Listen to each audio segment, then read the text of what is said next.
नमस्कार दोस्तों, target with Mrityunjay के यूट्यूब चैनल पर आपका स्वागत है। दोस्तों, इस यूट्यूब चैनल पे इतिहास के संपूर्ण पाठ्यक्रम की चर्चा की जा रही है, वो भी टॉपिक वाइज। और इस पे और क्या क्या किया जा रहा है, इतिहास लेकर हिस्टोग्राफी की चर्चा की जा रही है। 2 लाख प्रश्नों के इतिहास के 2 लाख प्रश्नों की चर्चा की जा रही है। उसी क्रम में दोस्तों हम लोग आज का ये जो सेगमेंट होगा, प्राचीन भारतीय इतिहास के स्रोत कौन कौन से हैं, उसमें जो हम लोग सेकेंड सोर्स है पुरातात्विक स्रोत, इसमें सिक्के, अभिलेख, स्मारक, मूर्तियां, चित्रकला, अवशेष वगैरह आते हैं, इनकी चर्चा करेंगे। आगे बढ़ने से पहले दोस्तों बस आपको इतना बताना चाहेंगे कि टेलीग्राम का नीचे डिस्क्रिप्शन में लिंक दिया हुआ है, तो आप लोग टेलीग्राम चैनल से जरूर जुड़ें। दोस्तों, मैंने जब आपकी क्लास स्टार्ट की थी इतिहास की, तो उसमें प्राचीन भारतीय इतिहास को जानने के मैंने आपको 2 स्रोत बताए थे, एक साहित्यिक, एक पुरातात्विक। तो साहित्यिक स्रोत में दोस्तों कौन कौन से 3 आते हैं, धार्मिक स्रोत, धर्मेतर स्रोत और विदेशी यात्रियों के विवरण। ये 3 स्रोत हैं साहित्यिक स्रोत, जिससे भारतीय इतिहास को जाना जाता है। तो दोस्तों, ये धार्मिक स्रोत में कौन कौन आता है, ब्राह्मण साहित्य, बौद्ध साहित्य और जैन साहित्य। तो दोस्तों, ब्राह्मण साहित्य की हम लोग सभी वीडियो की चर्चा कर चुके हैं।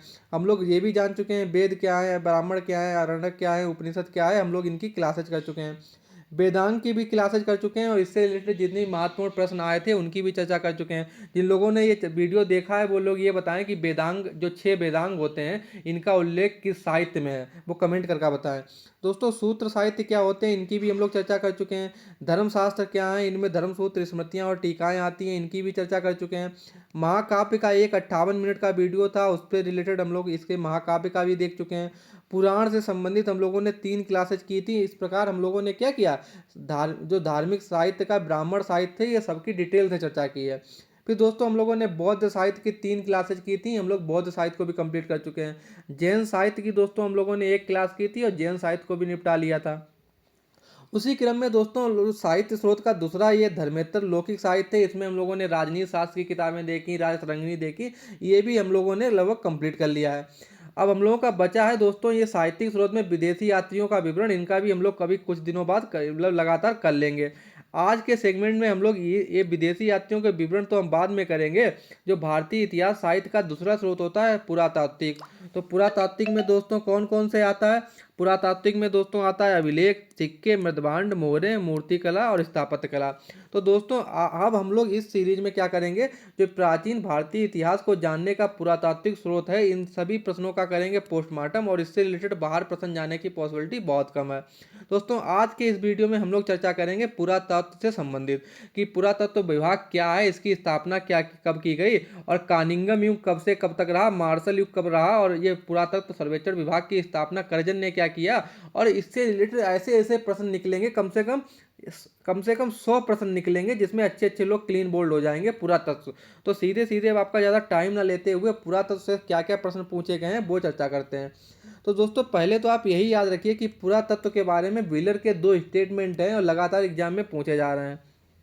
क्या स्टेटमेंट है कि लंबवत उत्खनन को किसने संस्कृति मापन या काल मापन की संज्ञा दी है। दोस्तों इसका आंसर है व्हीलर। और ये व्हीलर ने एक स्टेटमेंट है कि यदि क्षैतिज उत्खनन रेलगाड़ी है तो लंबवत उत्खनन रेल समय सारणी है। ये किसने कहा, ये दोनों स्टेटमेंट व्हीलर के हैं।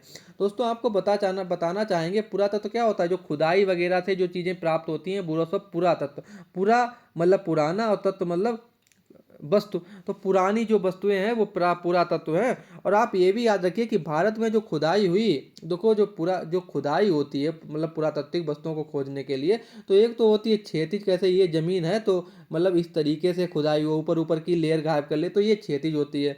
एक खुदाई होती है कि लंबवत, तो ये लंबवत खुदाई होती है। तो अधिकतर जो अभी तक खुदाई है वो लंबवत खुदाई हुई है। इसका कारण ये है कि लंबवत खुदाई इसलिए की जाती है कि अगर क्षैतिज अगर खुदाई करेंगे तो नंबर एक तो बहुत ज़्यादा इसमें खर्चा आएगा। दूसरा ये भी है कि आप किसी एक नगर के कुछ खोजों मतलब वस्तुओं की खोज के लिए आप कोई दूसरा नगर थोड़ी ना उजाड़ देंगे। तो इसीलिए जो भी ये पुरातत्व संबंधी खुदाई होती है सब लंबवत खुदाई होती है अधिकतर। दोस्तों फिर अब मैं आपको पुरातत्व सर्वेक्षण विभाग से रिलेटेड कुछ इंपॉर्टेंट पॉइंट बताऊंगा। फिर अगली वीडियो में हम लोग सिक्का, मोहरे, मृदभांड, एक एक टॉपिक का यहाँ पर पोस्टमार्टम किया जाएगा। तो पहले तो पुरातत्व जो भारतीय पुरातत्व सर्वेक्षण विभाग, इसमें 2 युग है। तो एक तो युग था कानिंगम युग, जिसे प्रथम भी काल कहा जाता है। कानिंगम युग कब से रहा, 1861 से 1902 के बीच में रहा। और इसके बाद दोस्तों मार्शल युग आया। मार्शल युग के बाद क्या क्या हुआ सब आपको पुरातत्व से रिलेटेड जितने भी पॉइंट है सब यहाँ बता दिए जाएंगे।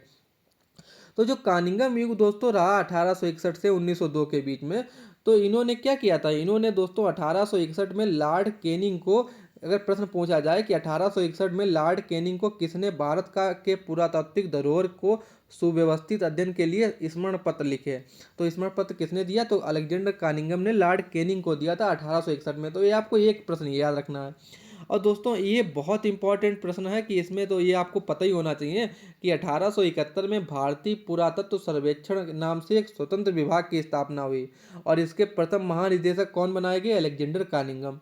तो आप लोग ये याद रखिएगा। दोस्तों आपको एक और बात बताना चाहेंगे, ये जो भारतीय पुरातत्व सर्वेक्षण विभाग की स्थापना हुई और जिसके महानिदेशक अलेक्जेंडर कानिंगम बनाए गए, इसमें प्राच्यवादी इतिहासकारों का बहुत योगदान है। तो जिन लोगों को प्राच्यवादी इतिहास लेकर नहीं पता है वो लोग वो वाला वीडियो जरूर देखें, उसका भी डिस्क्रिप्शन में लिंक दे दूंगा मैं। दोस्तों आपको एक तो ये याद रखना है कि स्वतंत्र विभाग की स्थापना की गई। आपको ये भी प्रश्न याद रखना है कि इसमें देखो दोस्तों ऐसे ऐसे प्रश्न निकलेंगे, ये लोग क्लीन बोल्ड हो जाएंगे। अगला प्रश्न है दोस्तों, प्राचीन स्मारकों की देख रेख के लिए क्यूरेटर के पद पर पहली बार किसे नियुक्त की गई, तो दोस्तों H कोल को, ये भी आपको याद रखना है। अब दोस्तों आपको याद रखना है, ये तो आपको पता चल गया कि कानिंगम को महानिदेशक नियुक्त किया गया। अब आपको ये याद रखना है कि कानिंगम के बाद भारतीय पुरातत्व सर्वेक्षण विभाग का महानिदेशक कौन बना, तो दोस्तों जेम्स बर्सेज बचे, ये असिस्टेंट प्रोफेसर के एग्जाम में पूछा गया और अच्छे अच्छे लोग हो गए क्लीन बोर्ड। तो आपको ये याद रखना है कि कानिंगम के बाद कौन पुरातत्व सर्वेक्षण विभाग के महानिदेशक बने, जेम्स बर्जेस, और इनके बाद दोस्तों कौन बने, मार्शल। तो दोस्तों अन्य क्या पुरातत्व से रिलेटेड प्रश्न पूछे गए वो भी देख लेते हैं। तो दोस्तों फिर ये कानिंगम के बाद द्वितीय काल आता है मार्शल काल। तो ये आता है 1902 से 1944 ईस्वी के बीच में। तो ये इस युग से क्या क्या अभी तक एग्जाम में प्रश्न पूछे गए सभी प्रश्नों का यहाँ पोस्टमार्टम कर लिया जाएगा। तो पहला तो प्रश्न यही है कि स्टेटमेंट आपको दिया होगा और पूछा जाएगा कि ये स्टेटमेंट किसका है। तो स्टेटमेंट क्या है कि 1900 ईस्वी में ऐतिहासिक सोसाइटी ऑफ बंगाल के समक्ष बोलते हुए किसने कहा था कि उत्खनन एवं खोज करना, प्राचीन लिपियों को पढ़ना और उन्हें सुरक्षित रखना हमारा दायित्व है। दोस्तों ये कर्जन का स्टेटमेंट है, आपको ये स्टेटमेंट याद रखना है। और कर्जन ने और क्या कर्जन के समय काम हुआ, तो अगर प्रश्न पूछा जाए किस गवर्नर के काल में प्राचीन स्मारक परिरक्षण अधिनियम पारित हुआ, तो कर्जन कब पारित हुआ, 1904। ये पूछा जाए नहीं, ये प्रश्न दोस्तों पूछा जा चुका है कि प्राचीन स्मारक परीक्षण घटना चक्र, और जिनके पास भी पिछले साल के कोई भी क्वेश्चन बैंक होगी सब में होगा ये।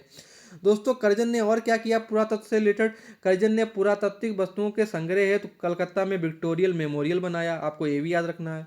इन्होंने 1902 में क्या किया, इन्होंने मार्शल को पुरातत्व विभाग का प्रमुख बनाया, तो आपको ये भी याद रखना है। अब दोस्तों आपको ये प्रश्न याद रखना है, इसमें लोग हो जाएंगे क्लीन बोल्ड। जो कर्जन ने ये जो विभाग बनाया था, तो मार्शल के प्रयासों से कब भारतीय पुरातत्व सर्वेक्षण विभाग स्थायी विभाग बना, तो जो दोस्तों 1871 में बना वो स्वतंत्र विभाग तो था लेकिन वो स्थायी नहीं था। तो स्थायी किसने बनाया, कर्जन ने। और ये कब, ये मार्शल के प्रयासों से ये कर्जन ने भारतीय पुरातत्व सर्वेक्षण विभाग को स्थायी विभाग कब बदला, 28 अप्रैल 1906। आपको ये डेट याद रखनी है क्योंकि असिस्टेंट प्रोफेसर के एग्जाम में पूछे जा चुकी है।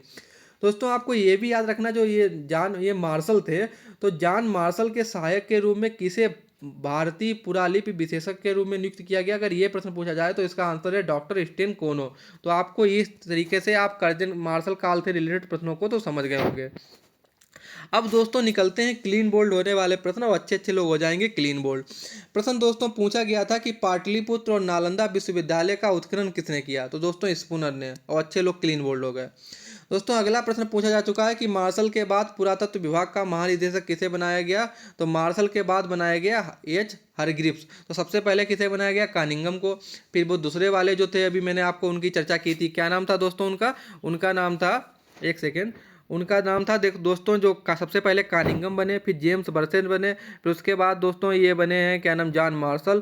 फिर जॉन मार्शल के बाद दोस्तों कौन बने हैं, ये पुरातत्व विभाग के महानिदेशक H हरग्रीव्स।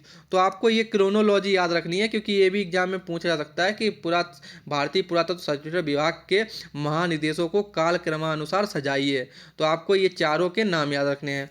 फिर दोस्तों ये प्रश्न पूछता है कि दयाराम साहनी कब बने, तो अगर प्रश्न पूछा जाए पुरातत्व विभाग के महानिदेशक पद पर नियुक्त होने वाला प्रथम भारतीय कौन था, तो दोस्तों दयाराम साहनी। दोस्तों एक भी प्रश्न एक बार एग्जाम में पूछा जा चुका है कि भारत का प्रथम विश्वविद्यालय जिसने स्वतंत्र रूप से उत्खनन करने की अनुमति दी गई, कलकत्ता विश्वविद्यालय।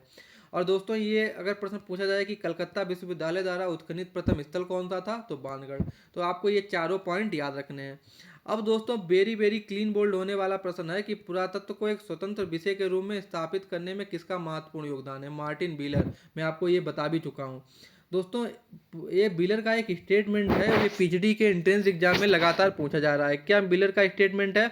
तो यही होता है कि स्टेटमेंट दिया होता है कि पुरातत्व सिर्फ वस्तुओं को नहीं खोदता अपितु मनुष्यों को भी खोदता है।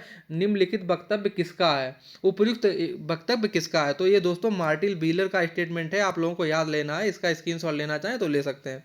और दोस्तों ये जो मार्टिन व्हीलर था, इसने कौन कौन से स्थानों की खोज की? अरिकामेडु की खोज की, हड़प्पा की खोज की, ब्रह्मगिरी की खोज की, चंद्रवल्ली की खोज की और मास्की की खोज की। दोस्तों एक मार्टिन व्हीलर का एक और स्टेटमेंट है, ये भी लगातार एग्जाम में पूछा जाता है। क्या स्टेटमेंट है? कि सिंधु ने भारत को उसकी सभ्यता प्रदान की और गंगा ने उसकी आस्था। यह किसका कथन है? तो दोस्तों मार्टिन व्हीलर का है। अच्छे अच्छे लोग क्लीन बोल्ड हो जाएंगे। तो आप लोग इसका स्क्रीनशॉट लेना चाहें तो ले सकते हैं। अब दोस्तों हम लोग बीबी लाल पे चर्चा करते हैं। हम लोग वैसे महाकाव्य वाला जो वीडियो का मतलब महाकाव्य की जो क्लास आपकी की थी 58 मिनट की, वहाँ भी बीबी लाल की चर्चा की थी। लेकिन एक प्रश्न पूछा गया असिस्टेंट प्रोफेसर में। क्या प्रश्न पूछा गया? प्रश्न पूछा गया था किस इतिहासकार को महाकाव्यों जिन्हें इलियड में वर्णित शहरों की खुदाई राष्ट्र योजना के आधार पर करने के कारण भारत का हेनरी स्लीमन कहा जाता है। तो दोस्तों ये बीबी लाल को कहा जाता है। इसमें से 80% लोग क्लीन बोल्ड हो गए थे। दोस्तों बीबी लाल ने रामायण और महाभारत युगीन स्थलों की आदि की आरंभ खोज की। तो इसमें कौन कौन से स्थल थे? हस्तिनापुर थे, अहिछत्र थे, नंदीग्राम थे, भारद्वाज आश्रम था, मथुरा था, कुरुक्षेत्र था, अयोध्या था, श्रृंगबेरपुर। ये आपको बेसिकली जानकारी के लिए बता रहे हैं। आप इसका याद करना चाहें याद कर सकते हैं, और नहीं आप एक बार पढ़ लीजिए, एग्जाम में आप सही कर देंगे। दोस्तों आपको ये भी याद रखना है बीबी लाल से रिलेटेड कि पाजिटर की तरह बीबी लाल ने महाभारत युद्ध की तिथि कब निर्धारित की? तो दोस्तों 1905। बहुत इंपॉर्टेंट प्रश्न है। और दोस्तों आपको ये भी प्रश्न याद रखना है कि 1967 में इंडियन इको आर्कियोलॉजी सोसाइटी की स्थापना कहाँ हुई? तो दोस्तों बनारस में। तो आपको ये बीबी लाल और इंडियन आर्कियोलॉजी सोसाइटी का ये प्रश्न याद रखना है। आप इसका स्क्रीनशॉट लेना चाहें तो आप लोग ले सकते हैं। दोस्तों अन्य प्रश्न क्या पूछे गए हैं? ये सब महत्वपूर्ण प्रश्न हैं, ये आपको याद करना है, आपको नोट्स भी बना लेना है। अगर प्रश्न पूछा जाए कि पुरातात्विक उत्खननों में वैज्ञानिक विधियों को लाने का श्रेय किसे दिया जाता है? तो मार्टिन व्हीलर को। दोस्तों ये मैं आपको पुरातत्व संबंधी प्रश्नों की चर्चा कर रहे हैं। अभी हम लोग सिक्के, अभिलेख, मृदभांड का इतना डेप्थ में आपको कंटेंट दे देंगे कि आपको कहीं भी कोचिंग कोई भी किताब उठाने की कोई ज़रूरत नहीं है। तो आपको याद रखना है। दोस्तों आपको ये भी याद रखना है कि मार्टिन व्हीलर से रिलेटेड कि भारतीय पुरातात्विक उत्खननों में सर्वप्रथम किसने प्रथम वैज्ञानिक पुरातात्विक उत्खनन, स्तर विन्यास एवं त्रिभुमी नाप जोख पद्धति का पालन किया? दोस्तों तो मार्टिन व्हीलर है इसका भी आंसर। अगर प्रश्न पूछा जाए कि वृक्ष बलय तिथि प्रणाली किसने विकसित की? तो ई डगलस। बहुत इंपॉर्टेंट है, ये आपको याद रखना है। वृक्ष बलय तिथि क्या है? जिससे वृक्षों की आयु पता कर सकते हैं। यूरेनियम डेटिंग के जनक कौन है? क्यूरी। कार्बन डेटिंग के जनक कौन है? William Libby. दोस्तों कार्बन डेटिंग क्या है? हम लोग आपको इसको एक वीडियो बनाएंगे कि कार्बन डेटिंग कैसे की जाती है, वो भी आपको बता देंगे। दोस्तों अगला प्रश्न है कि भारत में जलीय पुरातत्व के अग्रणी माना जाता है किसे? ये चार राब को। दोस्तों अगला प्रश्न है कि दक्षिण भारत में महापाषाणिक संस्कृतियों का उत्खनन करता किसे माना जाता है? दोस्तों कर्नल मीडोज टेलर को। तो दोस्तों कितने इंपॉर्टेंट लगभग 10-12 प्रश्न निकले हैं, तो आप लोग इनको भी याद रखिएगा। तो दोस्तों हम लोगों ने आज की वीडियो में क्या चर्चा की? पुरातत्व संबंधी आपको बेसिक जानकारी दी। अगर आपको कंटेंट अच्छा लग रहा हो, अगर आपको कुछ इंपॉर्टेंट नॉलेज मिली हो, तो जिन लोगों ने इस चैनल को नहीं सब्सक्राइब किया है वो सब्सक्राइब कर लें, और ज़्यादा से ज़्यादा इस वीडियो को शेयर करें और लाइक करना ना भूलें। अब मैंने दोस्तों आपको पुरातत्व के बारे में जानकारी बेसिक दे दी है।